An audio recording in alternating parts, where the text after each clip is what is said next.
Hello friends, good morning. இது ஒரு morning vlog பார்க்கலாம் வாங்க. என்னடா எடுத்த உடனே காலிஃப்ளவரை காட்டுறாளே அப்படிங்கிற மாதிரி நினைப்பீங்க. ஏன்னா காலிஃப்ளவர்லாம் கட் பண்ணி முடிக்கிற வரைக்கும் நான் என்னோட தாட்ஸ்லேயே இல்லை. நான் எங்கேயோ அவுட் ஆஃப் வேர்ல்டில் இந்த மாதிரி இருந்துட்டேன். என்னன்னா கழுத்து வலி, சரியான வலி, ஒன் சைடாக படுத்து தூங்கிட்டேன் போல்.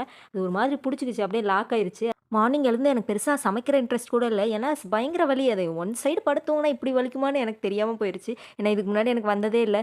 அதுவும் என் அம்மாலாம் என்னென்னமோ பண்ணி பார்த்துட்டாங்க. நைட்டு மூவ் போட்டேன். அதுவும் இல்லாமல் ஏதோ இந்த நெட் எடுப்பாங்களா அதெல்லாம் எடுத்து விட்டாங்க. அதெல்லாம் எதுவுமே வேலைக்கு ஆகல. பயங்கர வலி. எந்திரிச்சோனே இந்த காலிஃப்ளவரை கட் பண்ணி வச்சுட்டேன். அதை வச்சு என்ன பண்ண போறேங்கிற ஒரு ஐடியாவே இல்லாம சுத்திட்டு கிடந்தேன்.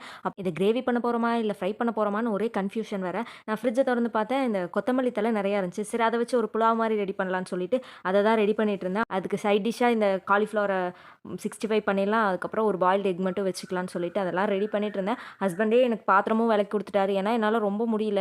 எப்பயும் 9:00 வரைக்கும் தூங்குற மனுஷன் எந்திரிச்சு வந்து நான் செஞ்சு தரேம்மான்னு சொல்லிட்டாரு. அவர் அது பண்ணதுனால ரொம்பவே ஹெல்ப்ஃபுல்லா இருந்துச்சு. அப்புறம் எல்லாமே ப்ரிப்பேர் பண்ணிட்டேன். இன்னைக்கான ஸ்பெஷல் என்னன்னா, கொத்தமல்லியில புலாவும், பாயில்டு எக்கும், அது கூட வந்து 65 இது மட்டும் தான். பெருசா எதுவுமே செய்ய வேண்டான்னு சொன்னாரு. அந்த 65 போடவே வேண்டான்னு சொல்லிட்டாரு. ஈவினிங் கூட போட்டுக்கலாம். வேண்டாம் வேண்டான்னாரு. பரவாயில்லன்னு சொல்லி நானே தான் அடம் புடிச்சு போட்டு பேக் பண்ணி டாடா பை பை சொல்லி அனுப்பிட்டேன்.